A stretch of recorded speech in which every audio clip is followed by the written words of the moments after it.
Muy buenas noches a todos los que nos sintonizan a través de Facebook.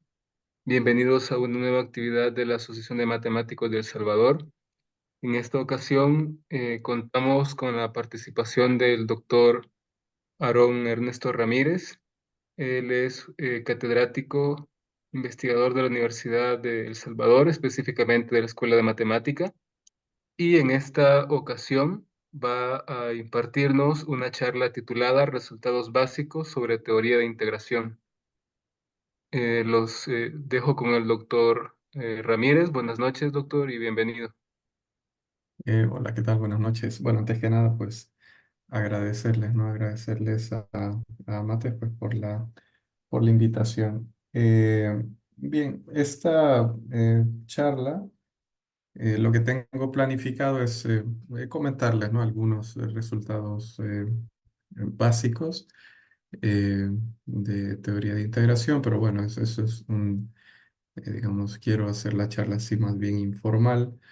Eh, no tengo planificado hacer, digamos, presentar mayores demostraciones o cálculos o cosas por el estilo, sino pues darles simplemente las ideas, ¿no? Las ideas generales, ¿no? Las cosas de las que voy a hablar. Eh, Esto es el contenido central, diría yo, o por lo menos una parte, ¿no? Así muy importante, ¿no? De un curso básico a nivel de licenciatura de teoría en la medida. Pero bueno, les voy comentando, ¿no? Entonces, bueno, lo primero que voy a hacer es hablar un poquito sobre la integral de Riemann, ¿no? Creo yo que, bueno, como estaba ahí dicho en el resumen, eh, parto, ¿no? Del supuesto, ¿no? Que ya todos conocemos el concepto de la integral y pues conocemos de la importancia, ¿no? De la importancia que tiene pues el concepto de la integral de Riemann. Este es un concepto que aparece en muchísimas instancias, está conectado con muchísimos problemas prácticos y por supuesto desde el punto de vista matemático abstracto pues también tiene su importancia, ¿no? Entonces, bueno, en la integral de Riemann, la idea central es que nosotros vamos a partir el dominio, ¿no? Para toda esta discusión, quizás voy estableciendo algunas, digamos, algunas cosas básicas. Vamos a suponer que nuestra función es una función real. Vamos a suponer que el dominio pues, es un intervalito en R cerrado y acotado. Esta es, digamos, la instancia típica, ¿no? Con la que empezamos a trabajar el concepto del integral. Vamos a suponer que pues, el codominio es R, es una función de R a R, digamos. Y además vamos a suponer que esta es una función acotada. ¿De acuerdo? Esto vamos a establecerlo. A lo largo de toda la discusión, pues siempre voy a estar trabajando con una función acotada. En este caso, pues podríamos pensar que el rango, sí, pues, escuché algo, no sé si había alguna pregunta o algo. Muy bien, entonces, bueno, les comentaba, ¿no? Que podemos pensar que nuestro rango está completamente contenido en algún otro intervalito cerrado y acotado. ¿De acuerdo? Muy bien, entonces, bueno, les hago aquí un diagramita, así sin complicarnos demasiado. Podemos pensar que tenemos alguna función f, ¿de acuerdo? Pues por aquí digamos que esto es nuestro dominio, esto sería pues el intervalito a, b. Voy a establecer, esto es el dominio. Y pues el recorrido, el rango, pues bueno, esto puede ser una función muy complicada, pero bueno, aquí he dibujado una función así muy sencillita, una función continua, pero bueno, el recorrido lo podemos imaginar que está completamente contenido en algún otro intervalo, ¿no? Si quieren voy a dibujar por aquí algún intervalo, bueno, más o menos, ¿no? Por acá, digamos, este va a ser el intervalito seco, ¿no? ¿De acuerdo? De tal manera, pues, que todas estas evaluaciones, pues, están cayendo dentro de este intervalito seco, ¿no? ¿De acuerdo? Muy bien, entonces, bueno, ¿qué es lo que hacemos en el caso del integral de Riemann? Pues lo que hacemos, les comentaba, es particionar el dominio, ¿no? Entonces, bueno, voy a establecer este como mi punto inicial, digamos, este es un puntito x sub 0. Luego, pues tomo algún otro puntito, digamos x sub 1 y así sucesivamente, ¿no? Eventualmente, pues llegamos al punto final. Este es, digamos, un x sub m y bueno, hemos hecho lo que llamamos una partición de un intervalo, ¿no? Es simplemente una colección finita de puntos en el intervalo. Y bueno, con esta partición, si quieren, voy a ir estableciendo notaciones. Digamos, a esta le voy a llamar P. Esa es esta, digamos, x sub 0, x sub 1 hasta este x sub m. ¿De acuerdo? Esta es alguna partición del intervalo. A partir de esta, pues vamos a construir las típicas, pues, eh, sumas, suma de Riemann, ¿no? Las típicas sumas inferiores, sumas superiores, ¿no? Por ejemplo, podríamos imaginarnos aquí un intervalito genérico, digamos, xi menos 1 hasta xi. Entonces, bueno, por ejemplo, ¿no? Si queremos la suma inferior de Riemann, pues, bueno, ¿qué es lo que hacemos?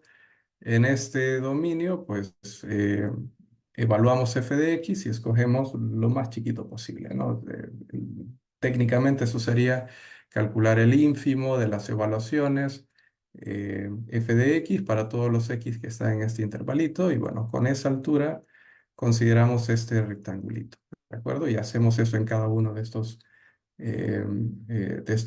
subintervalos y pues la suma de todas esas áreas, eso es lo que llamaríamos pues la suma de Riemann, en este caso una suma inferior.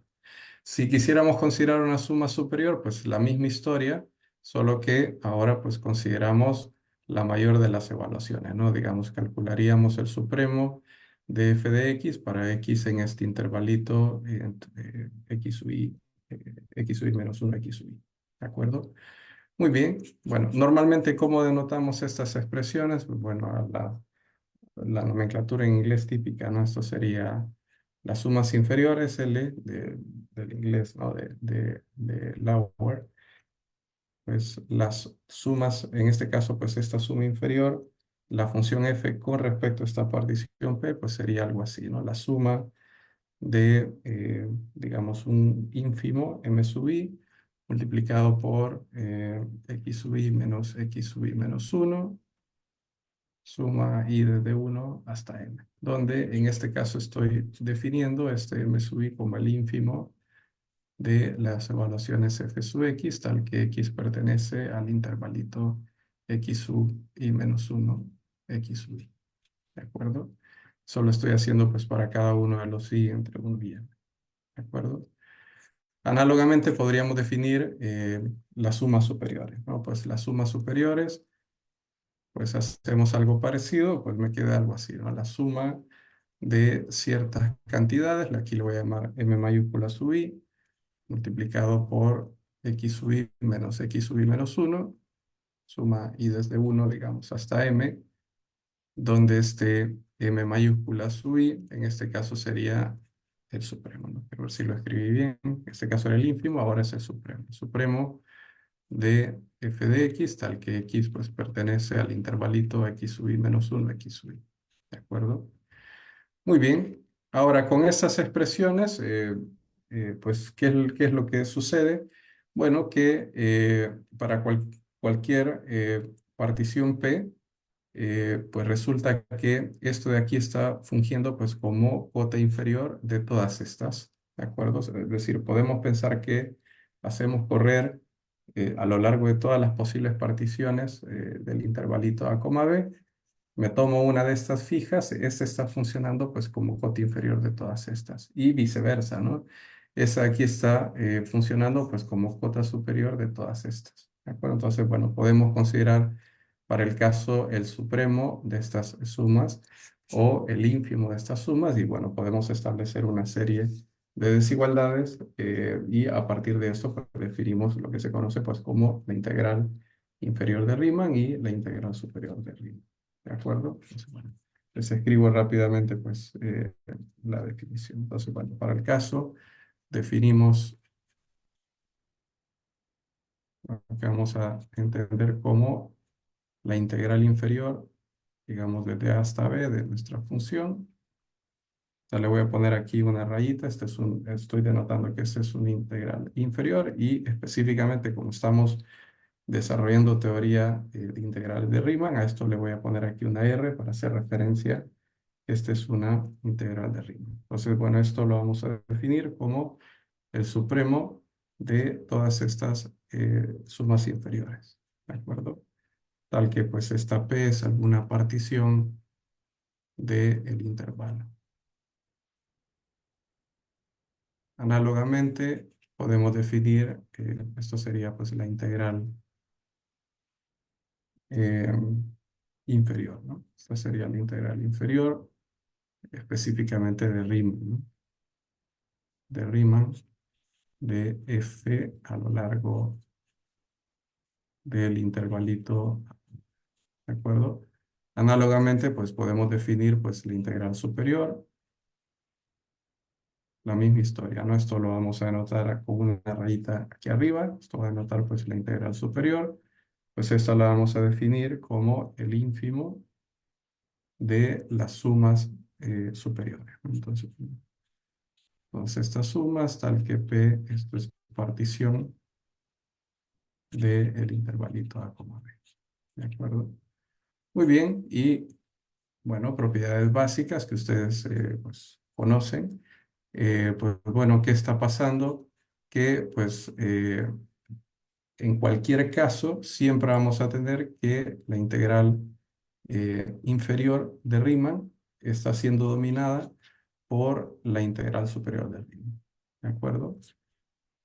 Si quieren se los anoto, esto sé que lo saben muy bien, ¿no? Pero está bien tenerlo así a la mano, ¿no? Bueno, pues si ustedes se toman, por ejemplo, una suma inferior, de hecho voy a escribir una serie de desigualdades, ¿no? Cualquiera de estas va a estar dominada por arriba por cualquiera de estas en donde yo haga un refinamiento de esta P. Entonces, bueno, para el caso, si me tomo, digamos, un P', donde P' es algún refinamiento de P, ¿de acuerdo? Es decir, P' es alguna otra partición que tiene por lo menos todos los puntos que ya tenía la partición P.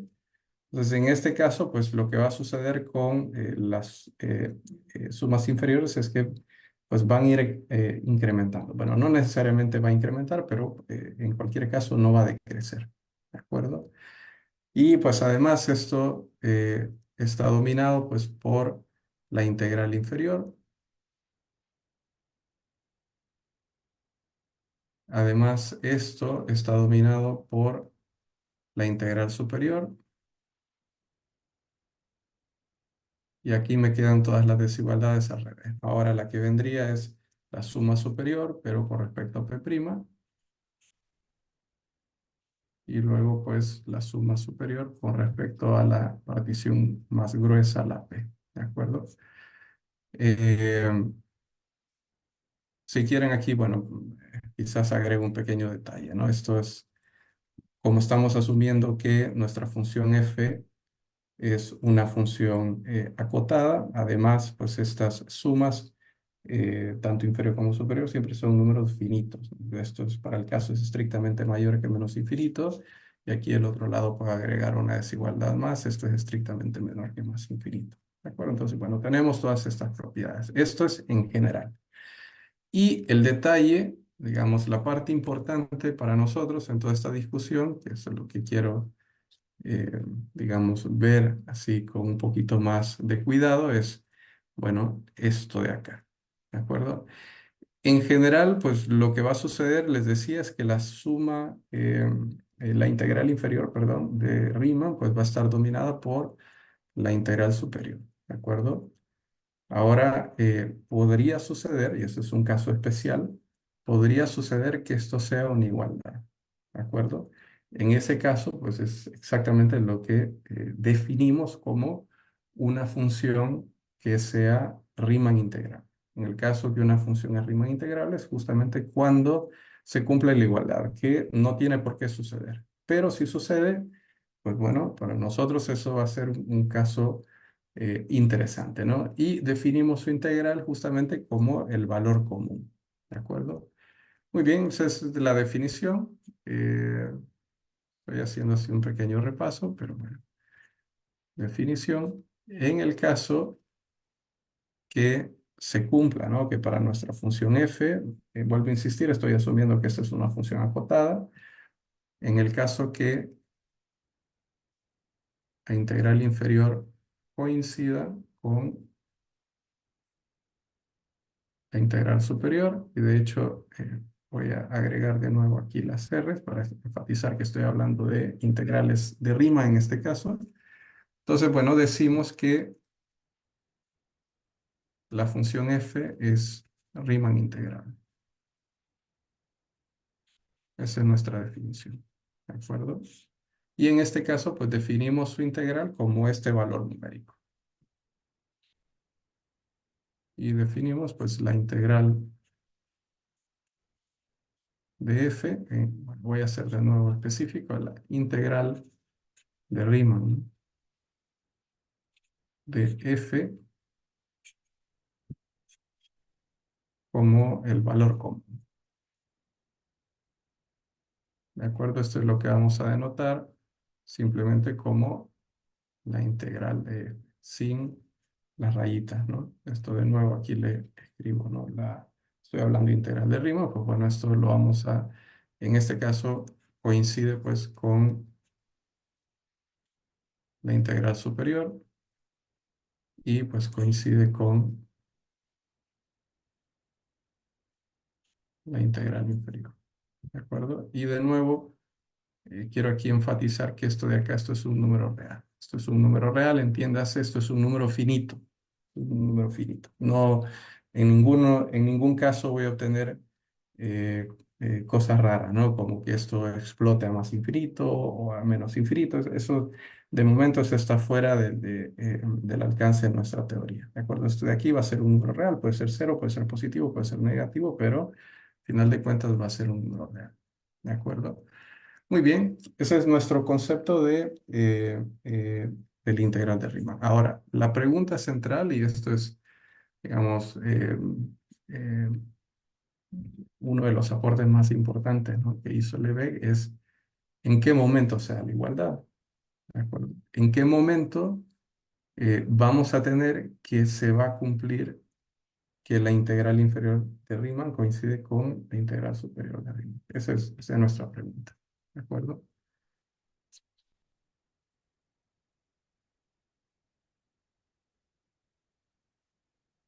Entonces, bueno, voy a suponer que yo estoy trabajando con una función acotada.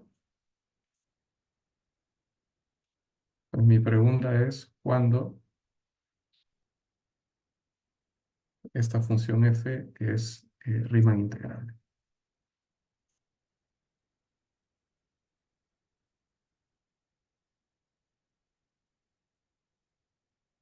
¿De acuerdo? La respuesta a esa pregunta no es elemental. ¿De acuerdo? No sé si cuando estudiaron pues, sus cursos básicos, ¿no?, de cálculo, cálculo 2 o algo por el estilo, si se habrán hecho esa pregunta, ¿no? Si se habrán hecho una pregunta, bueno, ¿en qué momento nosotros tenemos garantía que pues nuestra función es Riemann integrable? Aquí hay un caso especial y es al que más importancia se le da, ¿no?, en los cursos primeros de cálculo, ¿no? Que podemos con garantía decir, ah, bueno, esa función sí que sabemos que es Riemann integrable, ¿no? Si la función f es continua. Si la función f es continua, pues aquí tenemos el teorema fundamental del cálculo, ¿no? Este nos establece que efectivamente pues, la función es Riemann integrable y siempre y cuando pues, tengamos acceso a una primitiva, a una antiderivada, además me devuelve una forma fácil de calcular la integral. ¿De acuerdo? Pero bueno, ese es un caso especial. En general, pues responder exactamente cuándo una función dada, simplemente suponiendo pues que esta es una función acotada, en qué momento esta función es Riemann integrable, este es un problema mucho más difícil. ¿De acuerdo? Muy bien. Entonces, bueno, para contestar a esta pregunta, pues voy a introducir eh, los conceptos pues, de la integral de Lebesgue y les comento un poco el teorema. No voy a probar nada, simplemente les comento el resultado. ¿De acuerdo? Entonces, bueno, ¿cuál es la idea? Y vuelvo a insistir, esto es de manera así muy, muy, muy informal. Quizás vuelvo aquí al diagrama.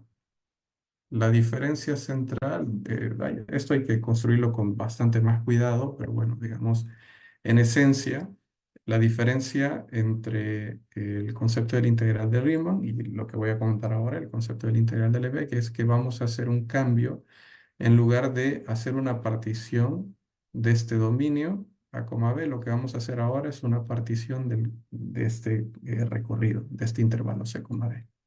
¿De acuerdo? Muy bien, entonces, bueno, les comento así muy, muy brevemente cómo vamos a hacer esto. Entonces, bueno, para el integral de Lebesgue,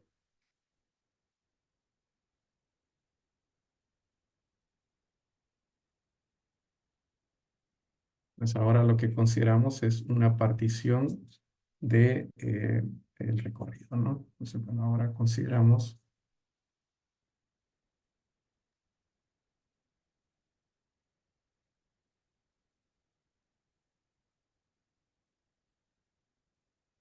una partición de recorrido. Digamos, si quieren, pues, podemos poner aquí un nombre, digamos, le voy a llamar Q a esta partición, digamos, el puntito inicial. Voy a decir que este es y sub 0, luego y sub 1, etcétera, etcétera, etcétera. Bueno, por aquí está un y sub n, digamos, y este es el puntito D. ¿De acuerdo? Muy bien, les hago así un diagramita, más o menos cómo se vería esto. De nuevo, bueno, aquí alguna función. Esta es mi función f. Quizás esto lo dibujo un poquito más abajo. Muy bien. Entonces, bueno, más o menos por aquí podemos imaginar que está nuestro intervalito C, D. ¿De acuerdo? Este es el rango que vamos a estar particionando. Y bueno, por aquí voy introduciendo, ¿no? Este primer puntito, este va a ser un puntito y sub 0. Por aquí colocamos un puntito y sub 1, etcétera, etcétera, etcétera. Hasta, bueno, este último puntito, este va a ser un puntito y sub n. Si quieren de nuevo, pues consideramos un par de puntos así genéricos. Digamos, este que sea un y sub i menos 1, este de acá que sea un y sub i. Consideramos este intervalito y ahora lo que vamos a hacer es calcular la preimagen. ¿De acuerdo? Entonces, bueno, calculamos la preimagen de nuestra función. ¿De acuerdo? Vamos a considerar esta colección de puntos, tal que al evaluarlo, quizás aquí voy a establecer, ¿no?, que este es mi intervalito A, B. Entonces, específicamente estoy hablando de los puntitos X en el intervalito, tales que pues, f de X pertenece al intervalito y sub i menos 1 y sub i. ¿De acuerdo? Muy bien, eso es utilizando nomenclatura así un poquito más formal, pues esto sería la preimagen. Eh, con respecto a la función f, pues del intervalito y sub i menos 1 y sub i. ¿De acuerdo? Y utilizando pues nomenclatura de teoría de la medida, pues esto normalmente lo vamos a escribir así con llavecitas. F que sea menor o igual que y sub i, mayor o igual que y sub i menos 1. ¿De acuerdo? Eso es lo mismo. ¿De acuerdo? Muy bien, y a partir de esto, pues podemos básicamente eh,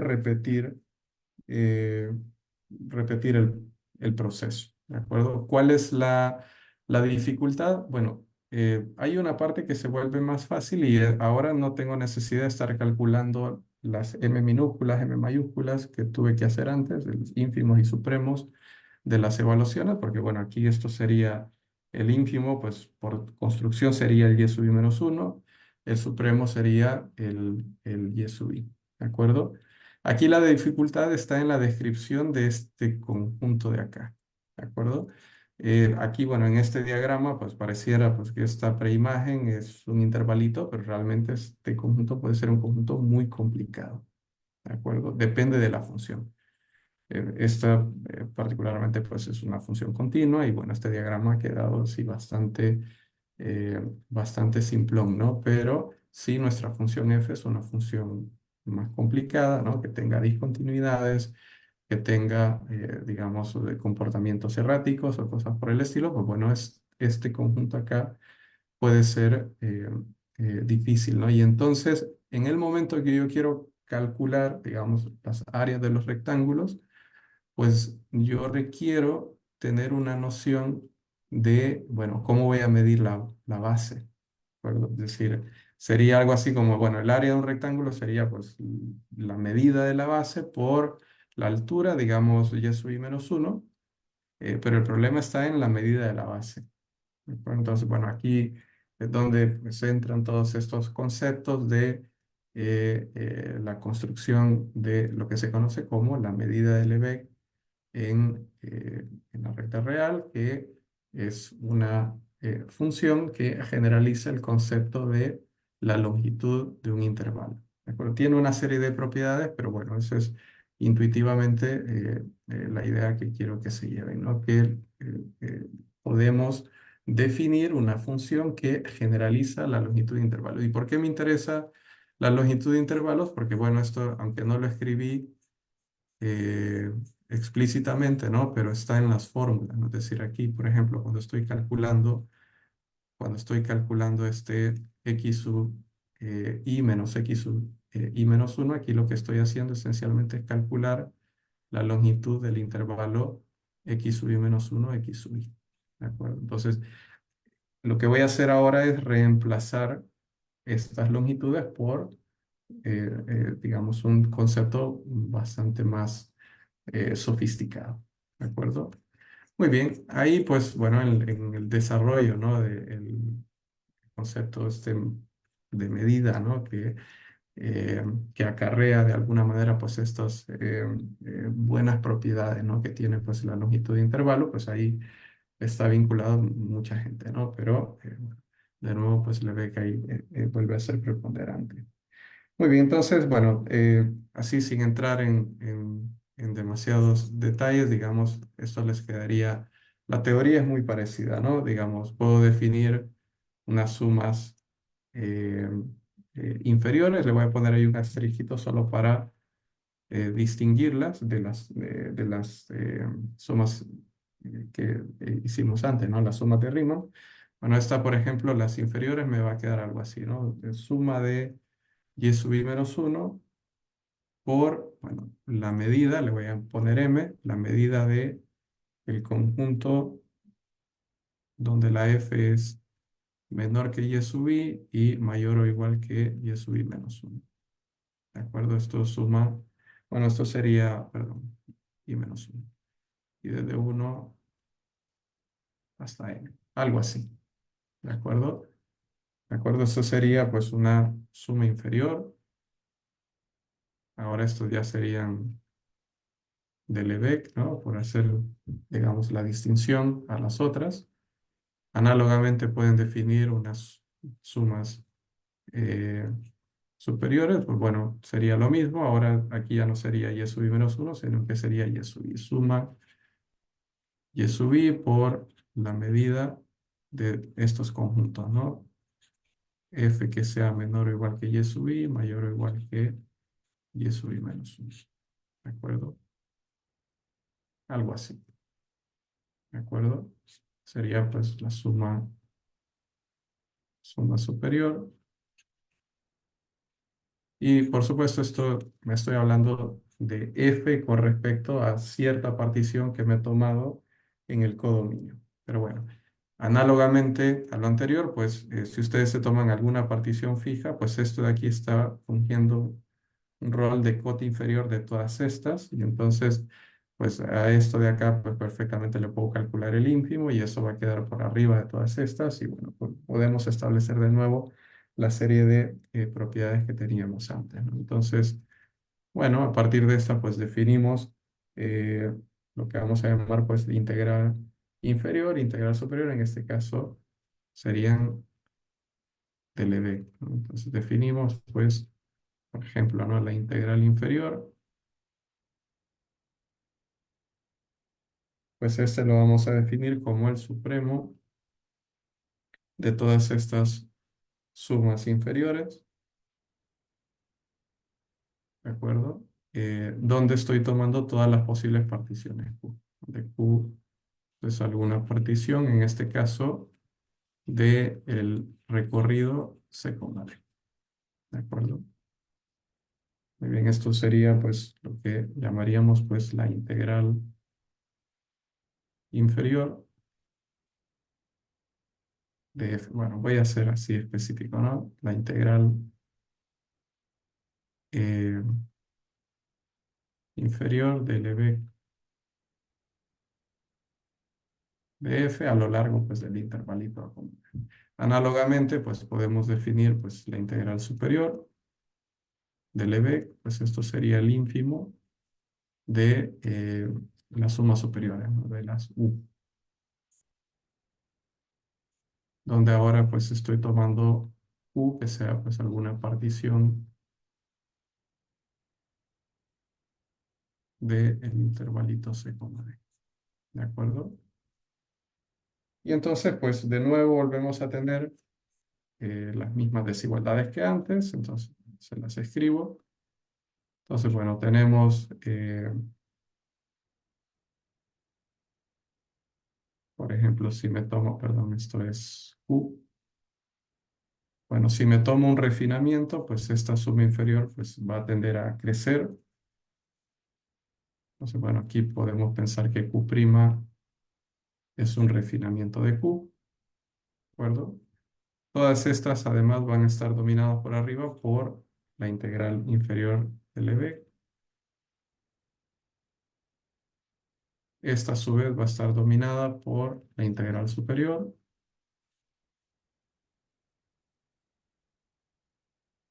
Y ahora pues las otras desigualdades al revés, ¿no? Ahora pues digamos una suma superior para cierta partición más fina, una suma superior para una partición un poquito más gruesa. Y de nuevo todas estas cantidades por, digamos, la hipótesis que estamos imponiéndole a f, pues estas cantidades todas son finitas. ¿De acuerdo? Muy bien, eso en general pues va a ser así. Y de nuevo nos concentramos en esta desigualdad. ¿De acuerdo? De nuevo nos concentramos en esta desigualdad. A priori pues no hay razón para pensar que estas tengan que coincidir, pero si coinciden, en ese caso, pues decimos que nuestra función es Lebesgue integral, ¿de acuerdo? Y pues el valor común que tengan estas dos integrales es lo que definimos pues como la integral de Lebesgue, de la función f a lo largo de a, b, ¿de acuerdo? Muy bien, bueno, escribimos esa definición. Entonces, pues, sí se cumple que esta integral inferior coincide con la integral superior del EB. Entonces, en este caso decimos que nuestra función f es Lebesgue integral. ¿De acuerdo? Y definimos su integral como el valor común.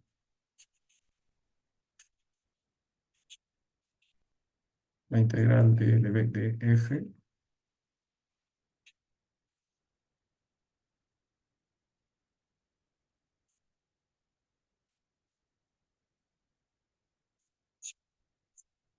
entonces, bueno, en este caso, pues simplemente lo denotamos así, ¿no? La integral f de x, pues bueno, va a ser ese valor común. Esto es el valor común de la integral superior con la integral inferior. Muy bien. Ese es el concepto, pues, de una función que sea Lebesgue integrable. ¿De acuerdo? Vuelvo a insistir que aquí, bueno, hay varias cosas, ¿no? Que hemos necesitado. No, no es mi intención, digamos, dar eh, todos y cada uno de los detalles, ¿no? Pero eh, solo quiero, digamos, insistir eh, en la complejidad que tiene estas nuevas definiciones que hemos introducido ahora a partir de lo difícil que puede ser entender esto, ¿de acuerdo? Entender pues que estamos trabajando con conjuntos posiblemente muy complicados, muy sofisticados y que tenemos que tener una función medida que replique, digamos, que recoja todas las buenas propiedades que tiene la función longitud de intervalo. ¿De acuerdo? Quizás vale la pena en este punto comentar que esa función está definida solo en ciertos conjuntos. ¿De acuerdo? Es decir, si yo considero todos los posibles subconjuntos que tiene la recta real, o piense en este caso todos los posibles subconjuntos que tiene el intervalito a, b, pues en algunos conjuntos puede ser que tengamos problemas para tener definida esta función. ¿De acuerdo? Pero bueno, son detalles que no, digamos, para la plática ahora, pues no vienen demasiado a cuenta. ¿De acuerdo? Solo que lo sepan. Muy bien. De nuevo, vale la pregunta que antes, ¿no? La misma pregunta que antes. Bueno, ¿en qué momento vamos a tener que se va a cumplir esta igualdad? ¿En qué momento, pues, nosotros vamos a tener que nuestra función, vuelvo a insistir, estamos suponiendo que esto es una función acotada, ¿en qué momento vamos a tener que esta es una función integrable, ¿no? Integrable en el sentido de Lebesgue. Y aquí viene una caracterización, esto sí ya es parte del trabajo de Lebesgue, aquí viene una caracterización completa. Resulta que las funciones que son Lebesgue integrables son exactamente las funciones medibles. ¿De acuerdo? Eso es, eh, voy a anotar, ese es un teorema. Si quieren a este le ponemos un teorema 1. Entonces, bueno, de nuevo f. Voy a repetir la hipótesis. Estoy suponiendo que esta es una función acotada. Bueno, pues resulta que esta función f es Lebesgue integrable a lo largo pues, del intervalito a, b. Esto se da si, solo si la función f es función medible. Y bueno, este término no lo he definido todavía, pero bueno, solo para quienes ya han estudiado un poquito, ¿no? Sobre el teoría de la medida. De las primeras cosas que se hacen una vez que estamos ya trabajando con funciones, una vez que hemos logrado establecer el concepto de, sobre la recta real, digamos, el concepto de los conjuntos medibles, la sigma álgebra de conjuntos medibles, y después de que logramos definir pues, el concepto de la medida de Lebesgue, el siguiente concepto que vamos a estudiar así con bastante detalle es el concepto de función medible. Y bueno, si se recuerdan, ¿no? De este concepto, ¿no? Si ya han estudiado digamos, estos tópicos, el concepto de función medible suele ser un concepto bastante oscuro, ¿de acuerdo? Se define pues una función medible como aquella que todos los conjuntos preimágenes de intervalos semiabiertos es un conjunto medible y bueno, nunca se explica por qué de esa definición. Bueno, una respuesta quizás no es la más satisfactoria, ¿no? Pero una de las respuestas posibles es que esa definición de función medible es lo que permite que tengamos bien definido el concepto del integral, lo que caracteriza exactamente en qué momento se da esta igualdad de aquí arriba, ¿no? Esto que les he estado señalando ahora, ¿no? ¿En qué momento pues se da esta igualdad? Pues se da justamente cuando se satisface este criterio de ser función medible. Si quieren se los escribo, no voy a, digamos, darle demasiada importancia a eso ahora, pero bueno, solo para que lo tengan por ahí, ¿no? Decimos que f es función medible. Sí, pues satisface algunos de estos criterios, ¿no? Que todos estos conjuntos, para el caso, son conjuntos medibles. Esto es conjunto medible. Esto, digamos, para todos en R, ¿no? Y si quieren, lo voy a escribir en términos de preimagen. Esta es la preimagen del intervalito C más infinito. ¿De acuerdo? O sea, los X en el dominio, tales que f de X es estrictamente mayor que C. ¿De acuerdo? Entonces, si todas estas preimágenes son conjuntos medibles, y esto es cierto pues para todo C, pues decimos que eso es función medible. También una definición equivalente es que la preimagen de un conjunto de Borel siempre es medible. Esto es conjunto medible y esto es cierto para cualquier subconjunto, bueno, en este caso subconjunto de C, D, pero bueno, digamos subconjunto en R, de tal manera que esto sea conjunto de Borel. Que bueno, aquí estoy tirando más y más conceptos, que paro hasta aquí la discusión, ¿de acuerdo? Intuitivamente, y de nuevo, ¿no? Esto es algo a partir de ciertos teoremas específicos, pero bueno, esencialmente, pues las funciones medibles, otra, digamos, otra aproximación, es que son funciones que las podemos describir salvo ciertos errores, ciertos pequeños recortes en los dominios, la podemos describir por funciones continuas. Pero bueno, el punto central a lo que quiero llegar es que, bueno, si se revisan un libro, el que quieran, ¿no? De teoría de la medida, pues la definición de función medible es exactamente la que hace que una función acotada sea una función Lebesgue integrable.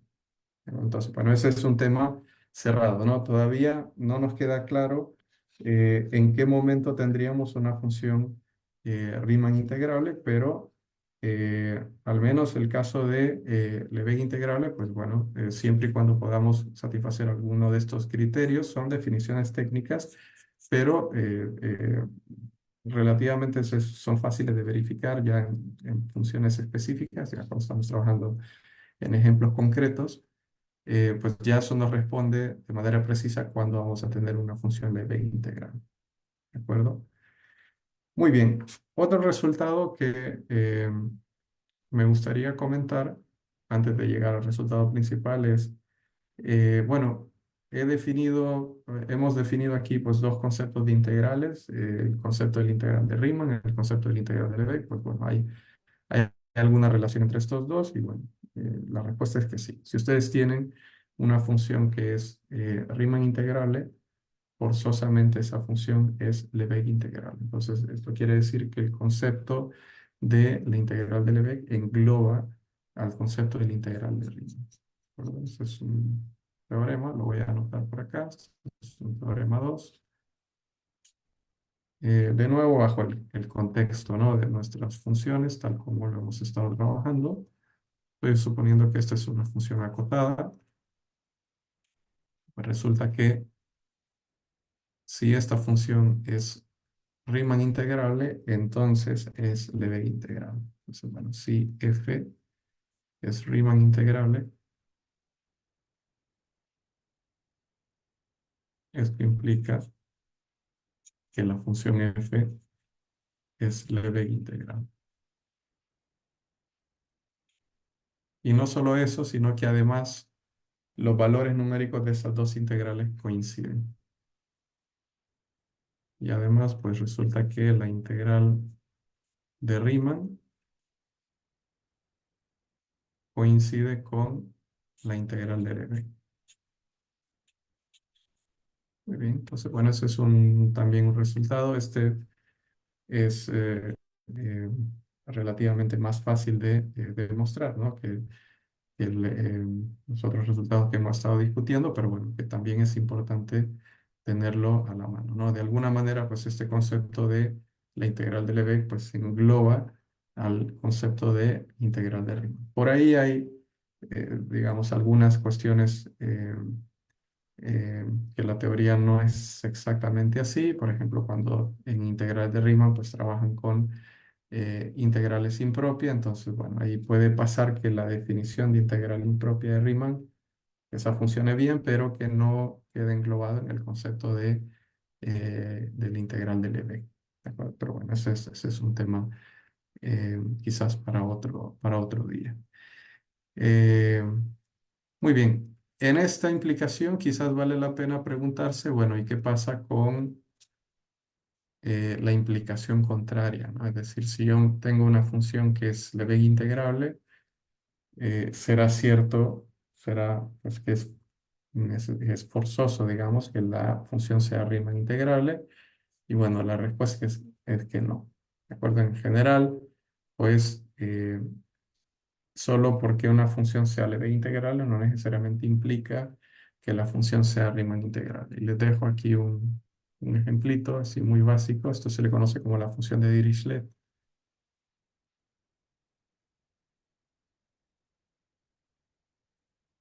Si ustedes consideran la función indicador, por ejemplo, en los números racionales, digamos, en el intervalito a, b, pues esta es una función que es Lebesgue integrable, pero no es Riemann integrable. Esto de acá, esto es Lebesgue integrable, pero esta no es Riemann integrable. Y solo para dejar bien claro a qué me refiero, pues esta es la función que me devuelve 1 si ustedes se toman un número racional en el intervalito a, b y 0 en cualquier otro caso. ¿De acuerdo? Entonces, bueno, esta función, si ustedes calcularan las sumas de Riemann, las integral inferior superior de Riemann, pues siempre les va a dar valores numéricos diferentes. En ningún caso, pues va a darse ahí la igualdad. ¿De acuerdo? Entonces, pues esta es una función que no es Riemann integrable. Y sin embargo, bueno, se puede demostrar, no es muy difícil, ¿no? Que esta sí que se le puede calcular la integral del Lebesgue y de hecho la integral es cero. ¿De acuerdo? Muy bien, entonces bueno, solo que lo sepan, ¿no? Que solo tenemos esta implicación. Y bueno, para terminar, bueno, el teorema central, y con esto termino la discusión, pues ya el propio teorema de Lebesgue.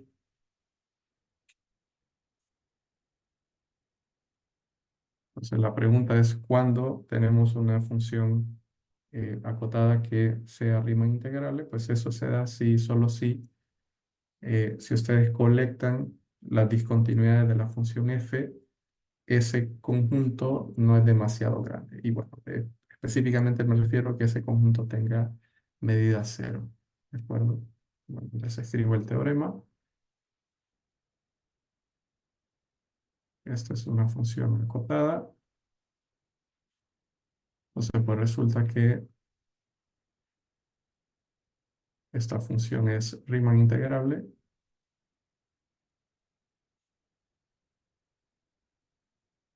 Esto se da si, solo si la colección de discontinuidades, los x en el dominio, tales que f es discontinua en dicho x. Esto es un conjunto de medida cero.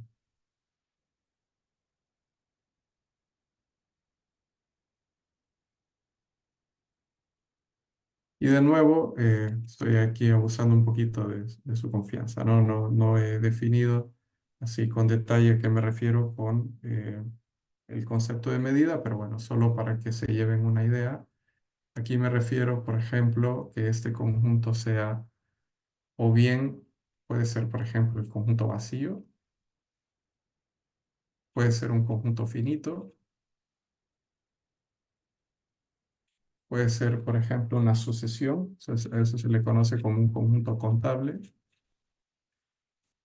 O puede ser un conjunto no contable, pero bueno, de medida cero, por ejemplo, pueden tomarse el conjunto de Cantor. Hay otros, pero bueno, solo para que se lleven, digamos, algunas instancias, ¿no? Entonces, siempre y cuando ustedes analicen, logren establecer, pues, digamos, esta colección de discontinuidades y esa colección de puntos no sea demasiado grande, entonces pues la función f va a ser Riemann integrable. ¿Cuál es el problema, por ejemplo, con esta función de aquí arriba?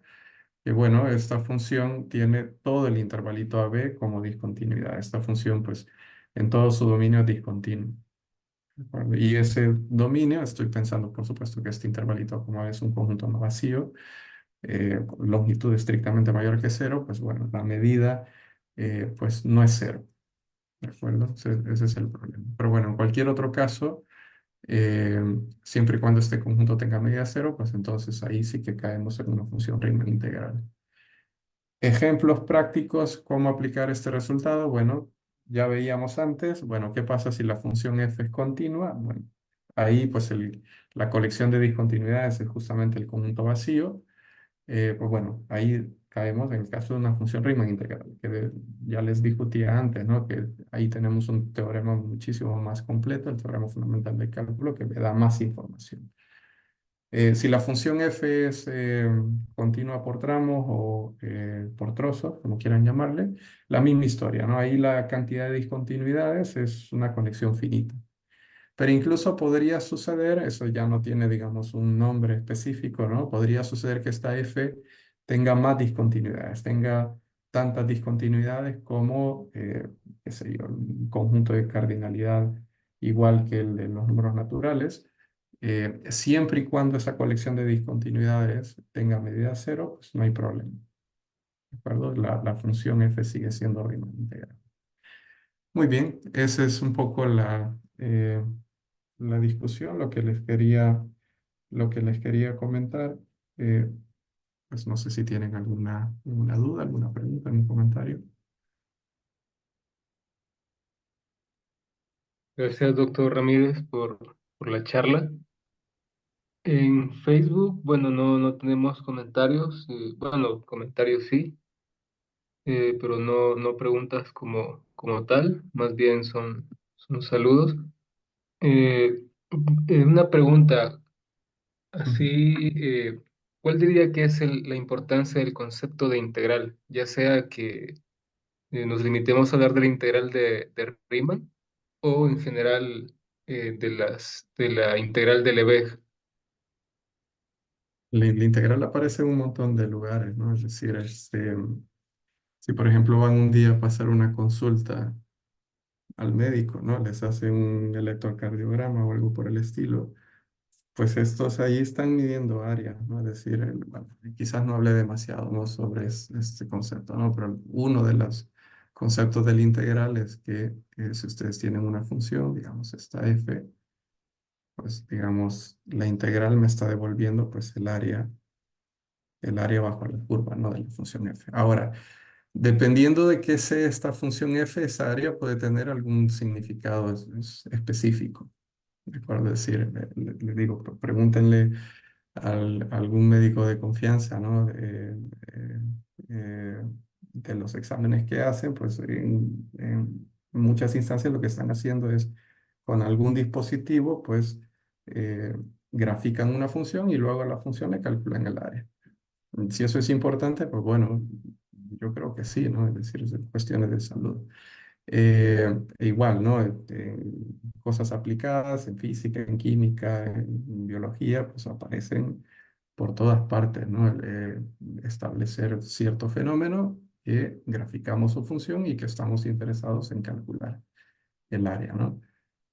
También problemas así de tipo geométrico, ¿no? Es decir, si se quiere hacer un diseño de algo, ¿no? Que tenga cierta forma, por ejemplo, bueno, aplicaciones muy típicas, ¿no? De estos conceptos de integral, ¿no? Que se quiere calcular el volumen, digamos, de un recipiente, ¿no? Que tiene la forma, ¿no? De un sólido de revolución, ¿no? Como una botella de Coca-Cola, por ejemplo, ¿no? Pues la misma historia, ¿no? En ese caso no es área, es volumen, pero bueno, son conceptos relacionados y aparecen en muchísimas partes. Eh, o sea, no le puedo hacer, digamos, demasiada justicia, pero sí, el concepto del integral pues aparece por todos lados. Gracias.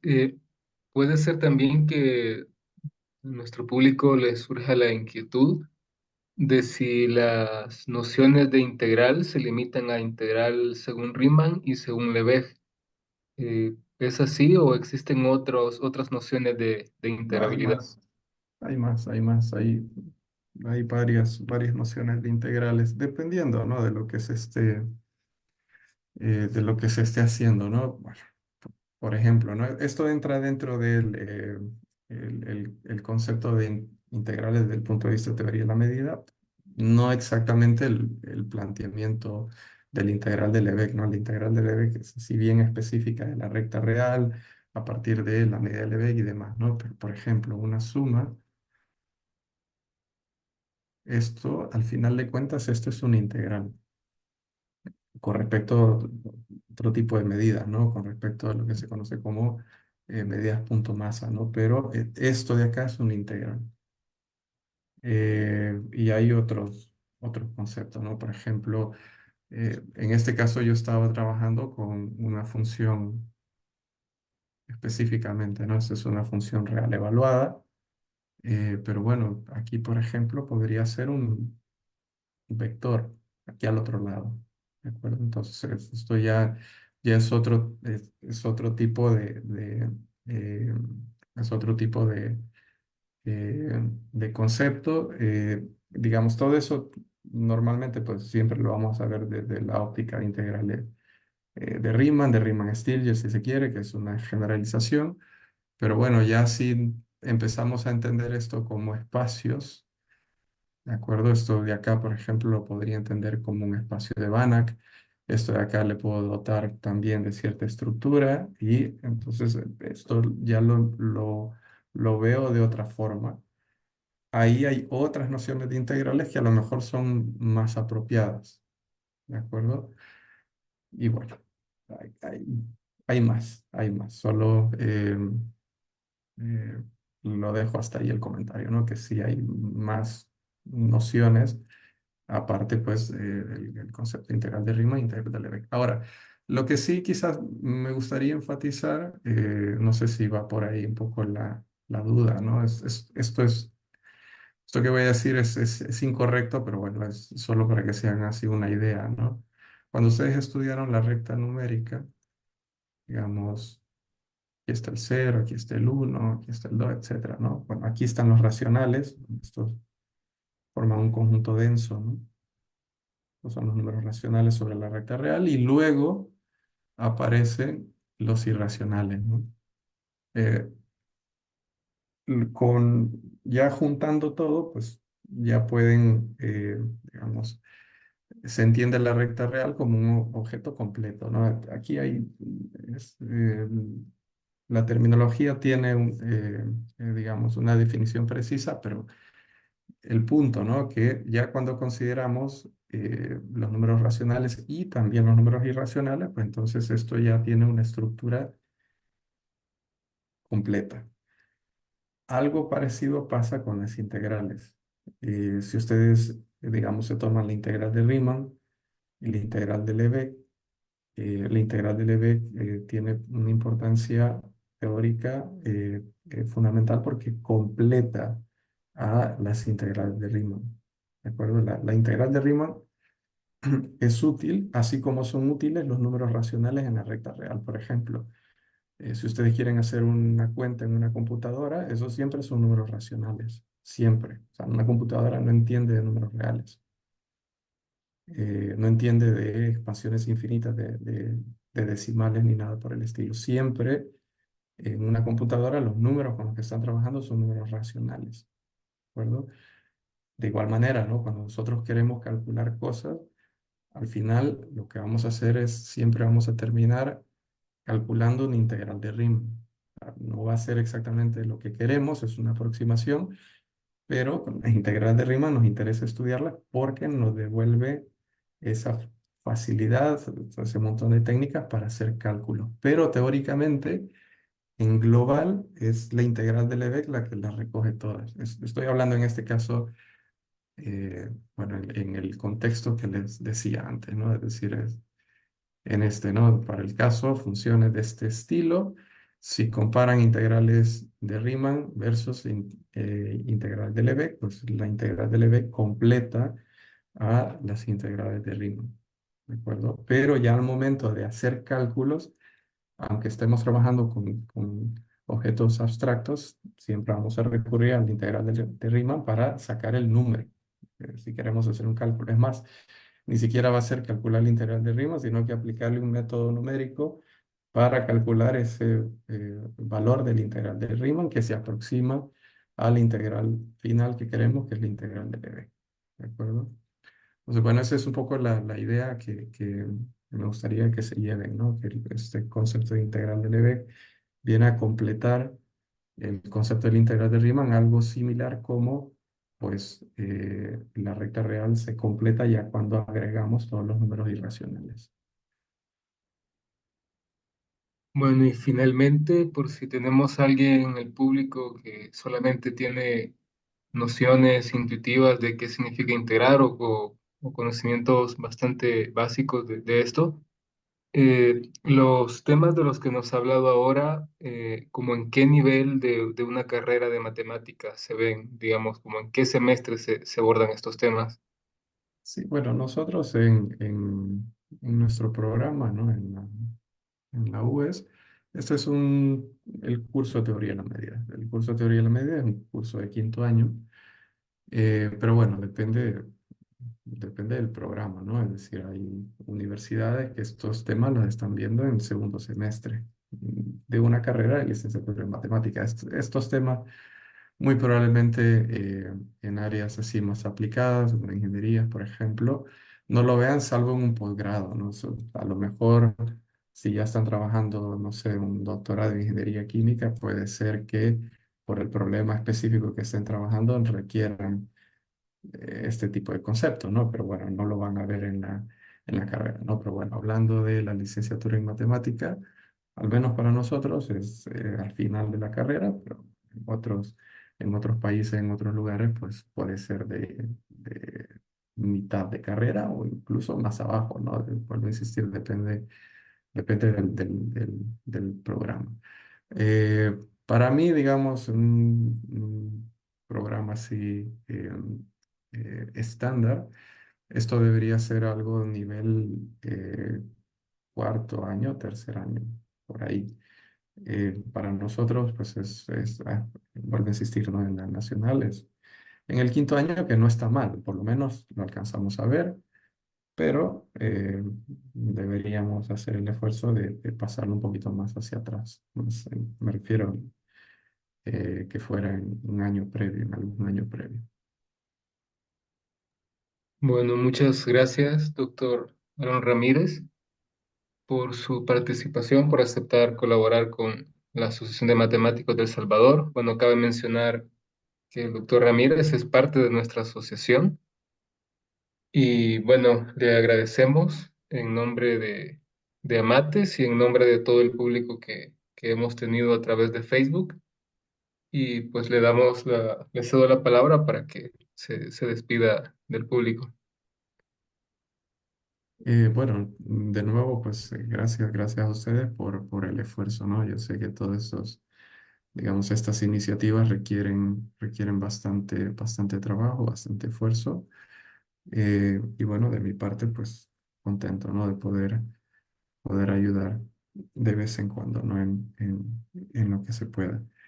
Eh, y aparte de eso, pues quizás eh, insistir, ¿no? Bueno, para no sé exactamente quiénes podrían estar escuchando, ¿no? Pero bueno, si están escuchando estudiantes de matemática, pues insistir sobre la importancia de estas temáticas y motivarlos a que las estudien. Me quedo con eso. Muchas gracias. Agradecemos al público que nos ha acompañado esta noche y aprovecho para invitarles a la siguiente actividad que tenemos programada. Bueno, son diversas actividades. Como Asociación de Matemáticos del Salvador, tenemos programada una charla para el próximo martes 27 de enero. Pronto van a ver en nuestras redes sociales la información al respecto, de qué se va a tratar, quién la va a impartir. Y también el próximo viernes a las 4 de la tarde vamos a transmitir un conversatorio en la página de Amates también, que está organizado por algunas personas, pues matemáticos a nivel centroamericano y en donde van a estar participando mujeres profesionales en matemática de distintos países de la región. Muchas gracias y buenas noches a todos.